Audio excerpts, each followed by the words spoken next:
A Salt Lake City bookstore owner was a targeted woman, but not for murder. That's according to new search warrants recently unsealed by the courts in the case of Sherry Black. Adam Durborough was charged with the 2010 cold case murder. For every crime, there's a story, and the truth matters. Here's ABC4's senior crime and punishment correspondent Marcos Ortiz with tonight's Justice Files.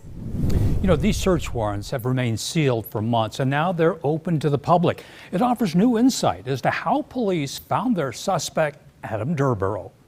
If he was on foot most of the time, it would make sense that he would be walking past Sherry Black's bookstore on a common basis. And according to recently unsealed search warrants, murder suspect Adam Durborough knew what Sherry Black had inside her bookstore, rare and valuable books. In 2010, Black was found murdered at her bookstore in South Salt Lake. The case remained unsolved for a decade. Then, a company called Parabon, using the latest DNA technology, made it possible for detectives to track down a person of interest. It's an exciting thing where genealogists can now help solve crimes.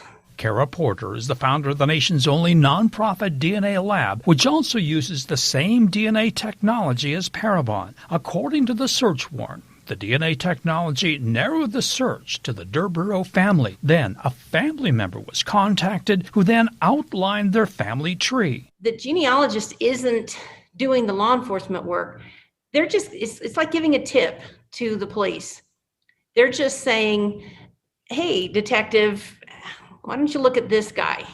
The science investigation led to Adam Durborough. Months later, his DNA was collected. It matched the DNA found at the crime scene, and in October, he was arrested. This morning, we made an arrest in the Sherry Black cold case. I do have the individual's name I can release and the age. Then detectives soon learned he lived in the area, and at one time he lived blocks from the bookstore, according to a person who knew him. The search warrant requested all his mail be confiscated because he potentially stole items from the bookstore. They learned Black didn't maintain an inventory or catalog books, making it possible to sell discreetly. While in custody, the search warrant claimed Durborough used the internet to follow the investigation, and using media stories learned there was DNA evidence found at the scene.